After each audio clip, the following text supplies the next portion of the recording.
জোর করে রানীকে নিয়ে এসে নাচতে শুরু করে দেয় দুর্জয়। রানী তো একদমই নাচতে চায়নি, কিন্তু দুর্জয় রানীকে জোর করে নাচাতে থাকে, তাই বাধ্য হয়ে রানী নাচও শুরু করে দেয়। এরপরই শুক্লা মনে মনে ভাবে, ছেলেটা যে কি করতে চাইছে সত্যি এখনও বুঝতে পারছি না। এরপর নাচ শেষ হতেই সবাই মিলে হাততালি দিতে থাকে। দুনিকে নিয়ে এসে, রানীকে নিয়ে এসে এরপর কেকটা কাটতে থাকে দুর্জয়, যা দেখার পরে পিঙ্কি বৌদি ভীষণই রেগে যায়। এরপরেই দুর্জয় কেকটা জোর করে রানীর মুখের মধ্যে পুরে দেয় আর বলে, নাও, বিবাহবার্ষিকীতে তোমার জন্য এইটুকুই উপহার, কেমন লাগলো? আর তখন রানী বলে, আমি কি এসব কিছু চেয়েছিলাম?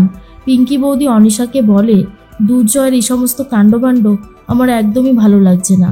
ও রানীকে নিয়ে এইসব ভেবে রেখেছিল, সেটা জানতে পারলে এসব কিছু অ্যারেঞ্জমেন্ট করতাম না। অনিশা বলে, তুমি প্লিজ একটু শান্ত হবে, এত রাগারাগি করো না, সে আর বলার মতন না।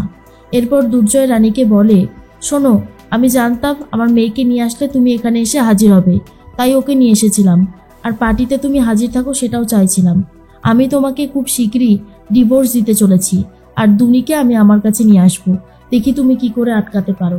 তখন রানী বলে, দুর্জয়, তুমি যেই কদর্য কথাগুলো আমাকে বলেছিলে সেগুলো আমি এখনো ভুলে যাইনি। আমি ভেবেছিলাম তুমি হয়তো একটু হলেও বদলে যাচ্ছ, কিন্তু না, আমার ধারণা ঠিকই ছিল যে তুমি কখনো বদলাতে পারোই না। তুমি তোমার বাড়িতে থাকো, তুমি তোমার অহংকারকে নিয়ে থাকো, আমি কখনোই তোমার সাথে থাকতে আসবো না। রানী বলে, আমি দুনিকে নিয়ে এক্ষুনি চলে যাচ্ছি। এরপরেই দুর্জয় বলে, যাও যাও, যেখানে খুশি যাও, তোমাকে তো ডিভোর্স দিয়ে তবেই ছাড়বো।